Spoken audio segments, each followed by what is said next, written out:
meio, Fabrício Betão bateu, fechado, bola na boca do gol, Marco Antônio!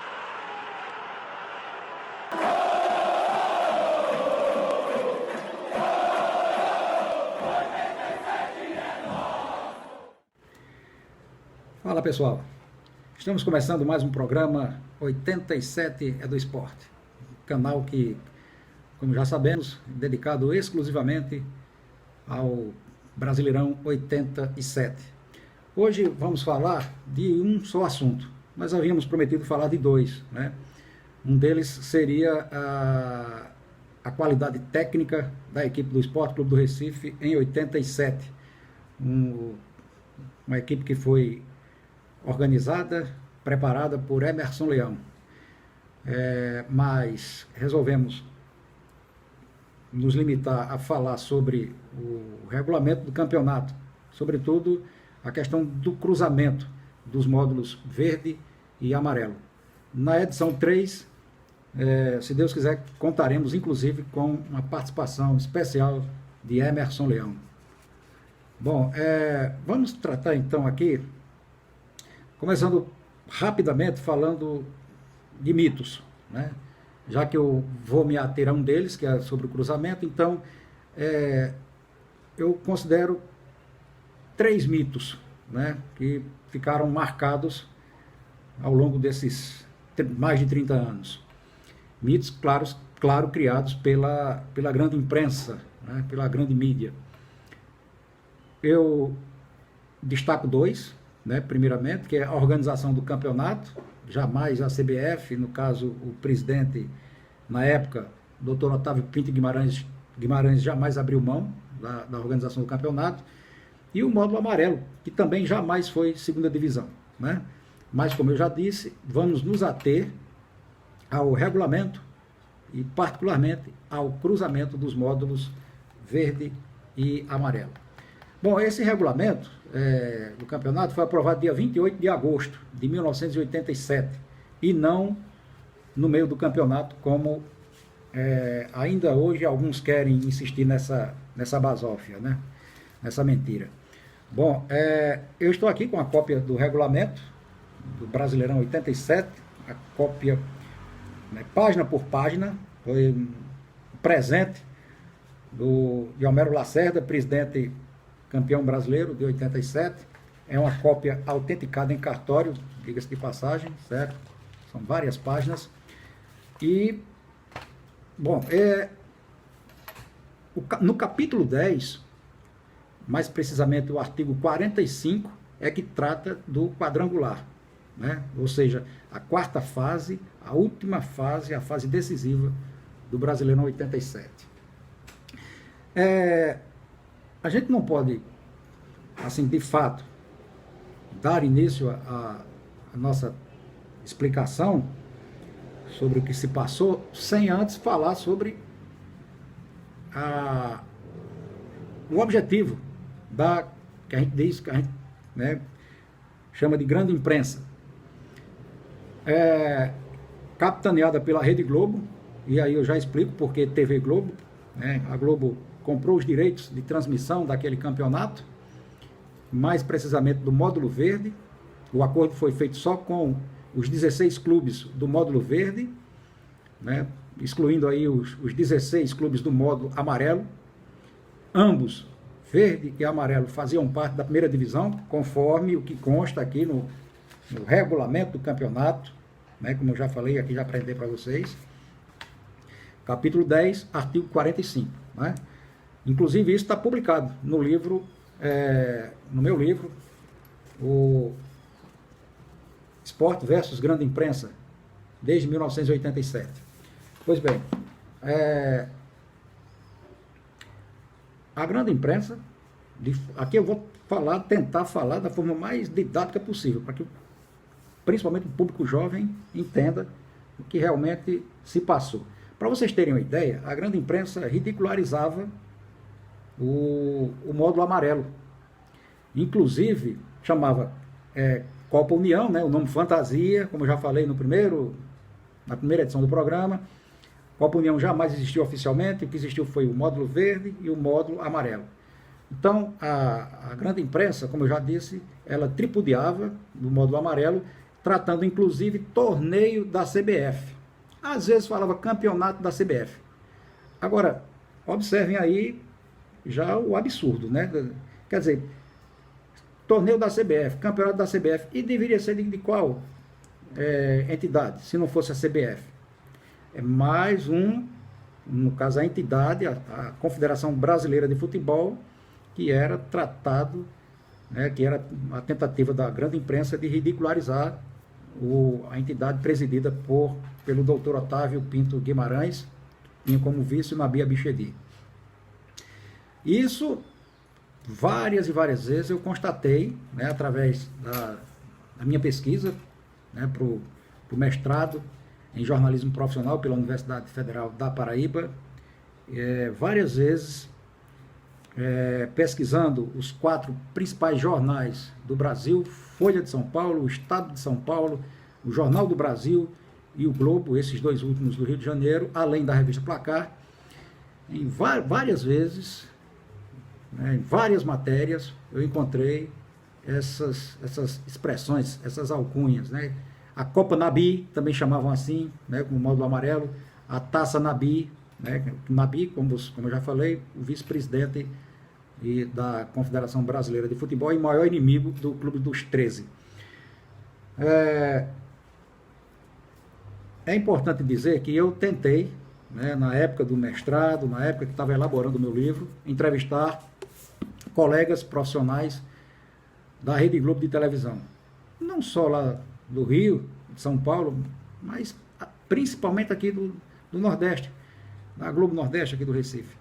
Mas eu também já previa isso, né? Nenhum deles, e aí eu entendo as razões, nenhum deles se prontificou a falar sobre o Brasileirão 87. Eu diria, embora ele não tenha dado entrevista a mim, mas eu excluiria aí desses, eu diria só que existe um jornalista que teve peito, né? E pernambucano, chama-se André Galindo, coautor do livro De Fato, de Direito e de Cabeça, né? Esse aí realmente teve a coragem ainda de, né, lançar um livro tratando do tema, abordando o tema. Aliás, um trabalho muito bem feito por ele e Cássio Zirpoli. Como eu já disse, tentei entrevistá-los, mas não foi possível. E aí eu compreendo perfeitamente, e vocês, internautas, sem dúvida alguma, também podem compreender. Eu gostaria de fazer uma rápida explicação sobre a metodologia, né, que é a análise de texto dos 4 jornais.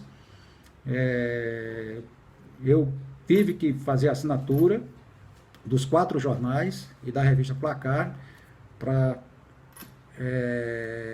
poder visitar os arquivos, né, desses 5 periódicos, né, os 4 jornais e a revista semanal na época, a revista Placar. E, claro, tudo isso, né, eu orientado pelo professor Pedro Nunes, que, aliás, virá aqui para tratar, né, sobre essa questão, como a grande imprensa ludibriou, né, não só os clubes, né, na tentativa de ludibriar os presidentes dos clubes do módulo amarelo, mas, sobretudo, a opinião pública, o torcedor, né, para ser mais preciso. Bom, eu vou começar citando aqui o Celso Grellet. Celso Grellet era o vice-presidente de marketing do São Paulo e era um dos que estavam, ele e Henrique Areias, à frente do Clube dos 13 no tocante ao marketing do Clube dos 13, que foi um marketing pesadíssimo, né? Vocês podem imaginar.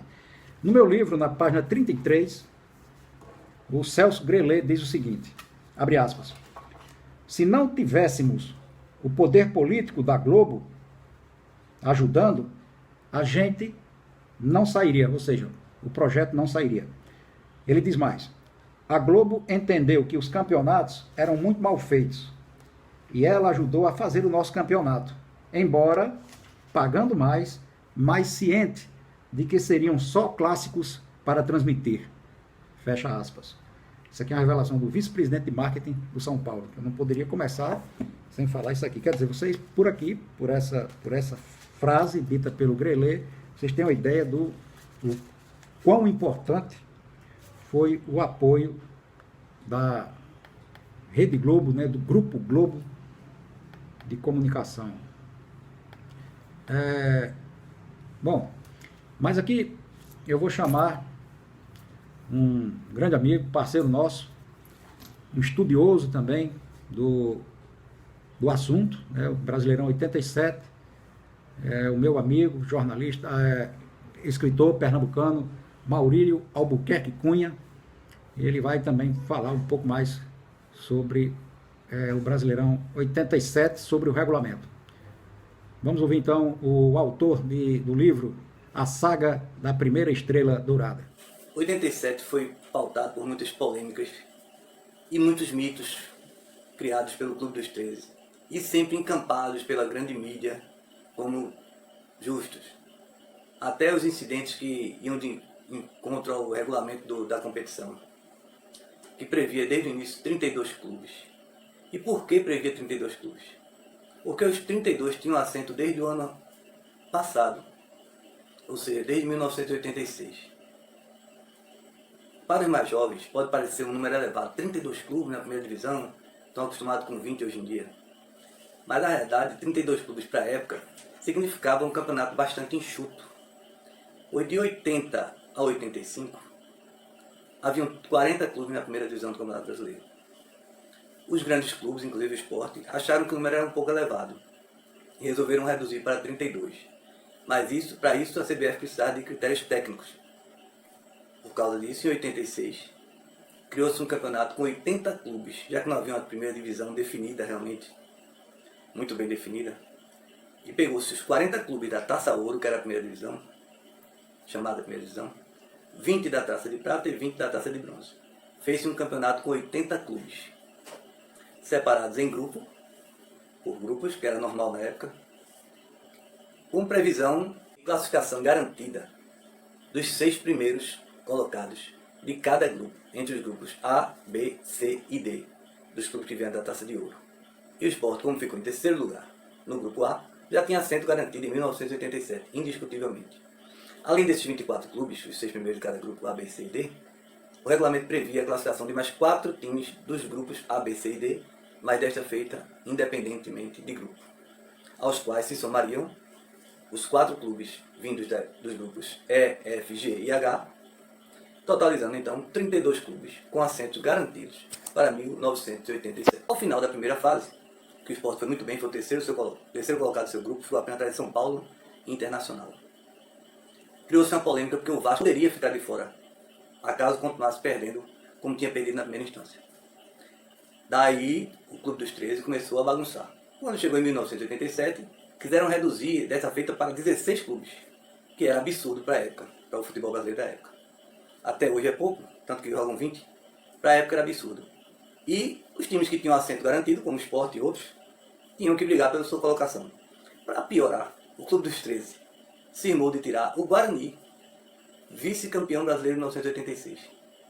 Ora, é impossível o vice-campeão de um campeonato ficar fora da próxima edição. O quarto colocado do campeonato era a América do Rio de Janeiro, que também ficou de fora pelo Clube dos 13. Ou seja, não havia critério nenhum. Eles criaram um mito de que não, no módulo verde tinham os melhores times do Brasil, os 16 melhores times do Brasil. Falácia. Pois dos 16 times melhores colocados em 1986, 6 estavam no módulo amarelo. Ou seja, vários times que estavam no módulo verde não mereciam a alcunha de grande time na época. Podia-se falar em grandes clubes. Bem, para vencer essa polêmica, 32-16, a CBF fixou em 32 porque era o justo. Não tinha como rebaixar 16 clubes de uma hora para outra, inclusive o vice-campeão brasileiro de 86, sem critério técnico algum, sem ter havido acesso e decesso. Então, fixou-se os 32 clubes e o campeonato foi aprovado antes de começar o campeonato. Regulamento aprovado com anuência do Clube dos 13 através do seu representante legal, Eurico Miranda. Aliás, como admitiu o próprio Carlos Miguel Aidar, que era o presidente do Clube dos 13 à época, na entrevista concedida ao jornalista Costa Filho e retransmitida no último programa. Outra falácia é de que o Sport não podia ser campeão pois não tinha enfrentado os grandes clubes do futebol brasileiro. Como já expliquei, grandes clubes não se confundem com grandes times. Mas suponhamos que fossem os grandes times do futebol brasileiro. À época, nenhum campeão jogava contra todos os times. O maior exemplo é o Internacional, em 1979. Foi campeão invicto, até hoje cantado em verso e prosa, um timaço. E eu assisti ele jogar e meter 3-0 no meu esporte. Era um timaço de fato. Mas para ele ser campeão brasileiro de 79, enfrentou apenas Grêmio, Cruzeiro, Palmeiras e Vasco da Gama. Ou seja, só enfrentou 4 clubes dentre os grandes do futebol brasileiro. Feito este adendo, iniciou-se a competição de conformidade com o que houvera sido previamente aprovado no regulamento. Ou seja, 32 clubes na primeira divisão e mais 32 clubes na segunda divisão. Tinha de fato uma segunda divisão, mas eram outros 32 clubes que a disputavam, nos módulos azul e branco, com 16 componentes cada. Mas voltemos à primeira divisão, que é o que interessa. Na primeira divisão, composta por 32 clubes, como já dissemos, em sua primeira fase era dividida em 2 módulos, verde e amarelo, cada qual com 16 componentes. E ao final da primeira fase, o regulamento previa um quadrangular em sistema de cruzamento entre os 4 melhores. E no caso, foram Sport, no módulo amarelo, Sport, Guarani, Bangu e Atlético Paranaense. O Guarani pegou o Atlético Paranaense e o Sport pegou o Bangu. Quanto ao Bangu, para vocês verem o poderio do Bangu à época, o Bangu houvera sido vice-campeão brasileiro da primeira divisão, disputando a final contra o Curitiba, em 1985, ou seja, 2 anos antes. E em 1987, já tinha papado a Taça Rio, ganhando do Botafogo do Rio por 3-1 na final em pleno Maracanã. Por aí você vê o poderio do Bangu, do bicheiro endinheirado Castor de Andrade. Pois bem, no cruzamento, o Sport venceu o Bangu e o Guarani, demonstrando também sua boa fase e seu grande elenco, bateu o Furacão. Fim da fase semifinal, viria a final de cada módulo. Para que essa final? Essa final servia para indicar o primeiro e segundo colocado de cada módulo, já que haveria o cruzamento final entre os módulos. Assim, o Sport terminou como primeiro colocado no módulo amarelo, o Guarani segundo colocado. O Flamengo em primeiro, no módulo verde, e o Internacional em segundo. Chegou a hora do cruzamento. Aí, o Clube dos 13 resolveu cumprir o conchavo que tinha feito após o início do campeonato, como também admitiu Miguel Aidar no último programa aqui do canal 87 do Esporte. Por que conchavo? Porque o campeonato iniciou com todos cientes de que teria 32 clubes e que haveria o cruzamento entre os módulos. Depois de começar o campeonato, como admitiu Miguel Aidar, como já frisei, o Clube dos 13 se reuniu na calada da noite, na surdina, e resolveu que não jogaria o cruzamento final. Nenhum clube aceitaria jogar o cruzamento final. E assim foi feito. Ao término dos módulos, a CBF marcou os jogos e Flamengo e Inter se negaram a ir a campo. Sport e Guarani disseram que queriam cumprir o regulamento, como era lógico. Qualquer regulamento tem que ser cumprido até o final. E módulo é apenas uma parte. Ninguém pode se julgar campeão de um campeonato, de um torneio, quer que seja, jogando apenas uma parte. Tem que jogar o seu todo. Assim foi feito, a CBF marcou, os juízes em campo, os times em campo. O Sport bateu o Internacional por WO, o Guarani bateu o Flamengo por WO. Aliás, WO é uma coisa também normal em campo. Não foi a campo, correu de campo, aplica-se o WO. O próprio América do Rio levou WO em várias partidas na primeira fase, porque não foi a campo. Já sabia como era do Rio de Janeiro, sentiu o mau cheiro das armações e não quis nem participar, apesar de ter sido o 4º colocado em 1986. E levou WO e ninguém reclamou, a imprensa não reclamou. Quando foi Internacional e Flamengo, a imprensa queria achar justo que Flamengo e Inter fossem declarados campeão e vice, respectivamente, do campeonato de 87, que sequer disputaram até o final. O resultado desse conchavo não podia ser melhor do que foi. Nunca poderia dar certo. Afinal, nosso país tem justiça. E o Sport e Guarani, ultrapassada a fase do cruzamento entre os módulos, foram às finais com empate no primeiro jogo em Campinas, São Paulo, por 1-1, e na Ilha do Retiro, Marco Antônio fez 1-0 aos 26 do segundo tempo e nos deu o título tão comemorado até hoje. Vamos tratar agora de um personagem que é muito polêmico, né, também, até porque foram criadas, claro, né, criados mitos também em relação a esse personagem, né, claro, em relação a 87. Eu estou falando de Eurico Miranda, ex-dirigente do Clube de Regatas Vasco da Gama. Eurico Miranda, para quem não sabe, ele era vice-presidente do Clube dos 13. Em 87, ele era vice-presidente do Vasco da Gama e vice-presidente do Clube dos 13, como atesta uma matéria do jornal O Estado de São Paulo, edição do dia 8 de setembro de 1987. Eu estou falando isso porque, ao longo dos anos, criou-se a história, uma mentira, na verdade, de que Eurico Miranda não tinha poder de representação junto ao Clube dos 13. Como? O cara era vice-presidente, minha gente. Ele era vice-presidente do Clube dos 13. Então, só para... Vamos ver aqui então. É dia 8 de setembro, Jornal Estado de São Paulo. Traz uma afirmação de Eurico Miranda, representante do Clube dos 13, na qual ele, Eurico, concorda com a realização do quadrangular final, sugerindo apenas sua antecipação, ou seja, antecipação do quadrangular, de 88, né, início de 1988, para o fim de 1987. Vamos repetir a edição, 8 de setembro de 1987, ou seja, 3 dias antes do Campeonato Brasileiro começar. O campeonato começou, vamos lembrar aqui, dia 11 de setembro de 1987. Certo, minha gente? O título dessa matéria, né, só para ficar mais claro ainda, é Copa União, segunda divisão tumultua, mas sai acordo. Estado de São Paulo, Estadão. É importante também lembrar aqui, citar para vocês, a matéria na página 181, né, eu estou me referindo aqui ao livro, Esporte versus Grande Imprensa. Eu cito aqui outra matéria do jornal O Estado de São Paulo, dia 9, em que eu diria só, há uma reafirmação daquilo que já foi dito anteriormente, ou seja, Eurico Miranda, em nome do Clube dos 13, vice-presidente da entidade, lembrando aqui, ele concorda em participar da quarta fase do Campeonato Brasileiro de 87, ou seja, o cruzamento. E aqui a página 15, né, de matéria publicada dia 9 de setembro no jornal Estado de São Paulo. E essa reportagem refere-se a evento do dia anterior, portanto, antes do início dos jogos. Vou citar logo aqui um jornalista, né, do jornal O Globo, o nome dele é Cláudio Melo e Souza, consta no meu livro, né, o Esporte versus Grande Imprensa. No dia 11 de setembro de 1987, portanto, no dia da rodada de abertura, o senhor Melo e Souza disse o seguinte,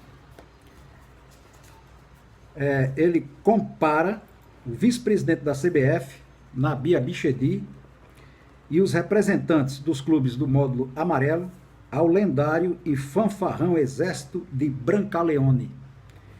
Sem qualquer parcimônia, o jornalista de O Globo revela ainda que, abre aspas, ele torce, né, pelo fracasso do vice-presidente da CBF e dos clubes do módulo amarelo. Então vamos ver o que é que ele diz aqui na íntegra.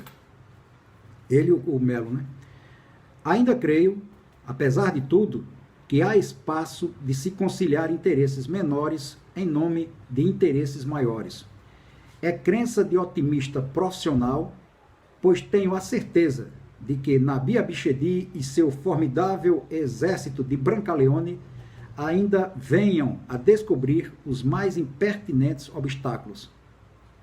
Quer dizer, em outras palavras, o jornalista de O Globo torcendo para que o módulo amarelo fosse, né, um insucesso, né, não fosse bem sucedido.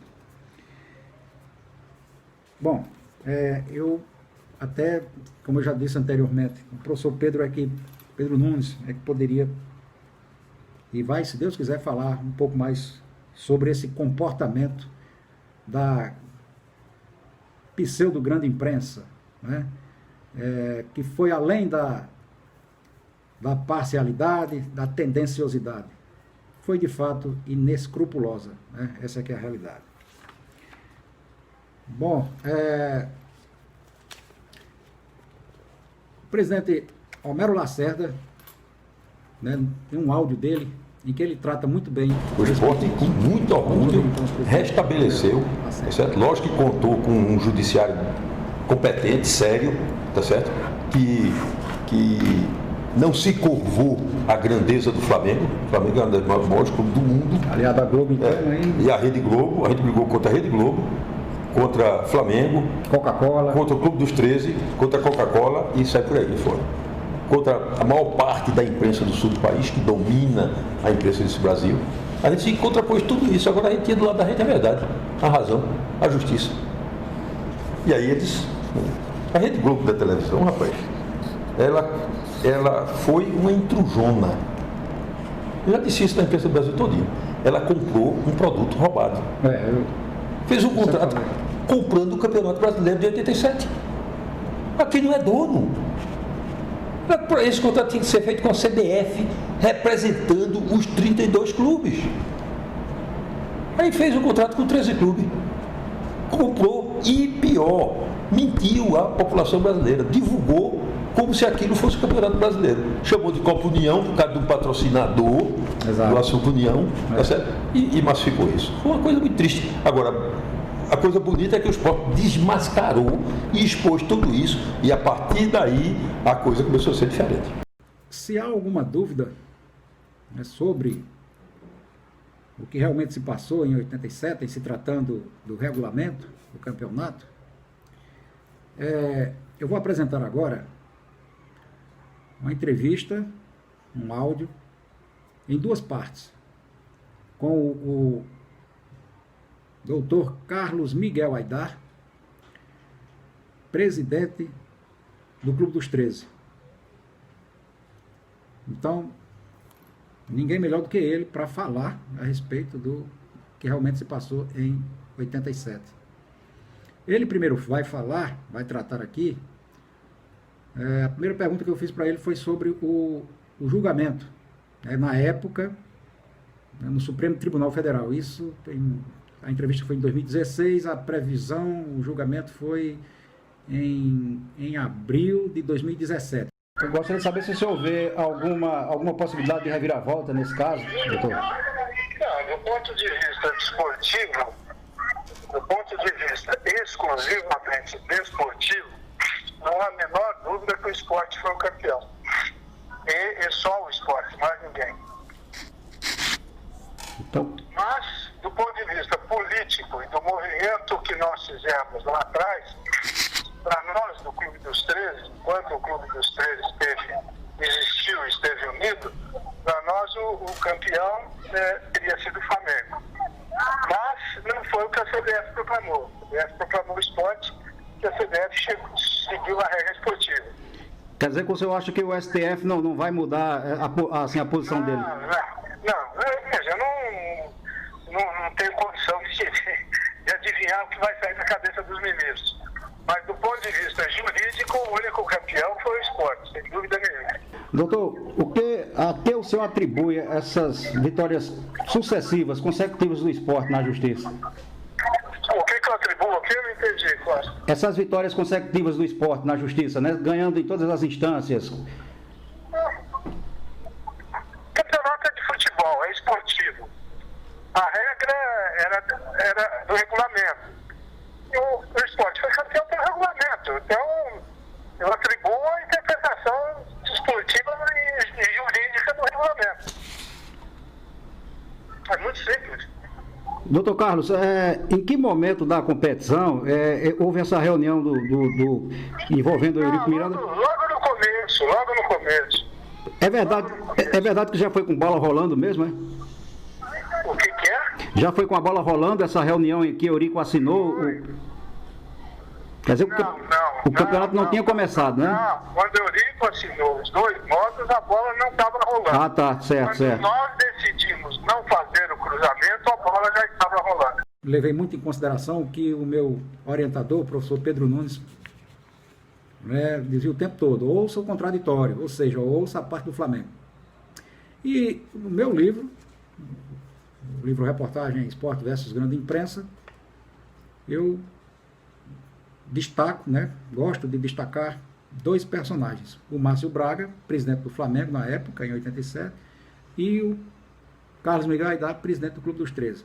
O presidente do Clube dos 13, porque, na minha concepção, ele fala nessa entrevista, na entrevista exclusiva, para mim, ele trata justamente da história do regulamento, como vocês ouviram agora há pouco, e o Márcio Braga, porque no decorrer da sua entrevista, ele fala, sabe, a frase mágica, como eu costumo dizer, né?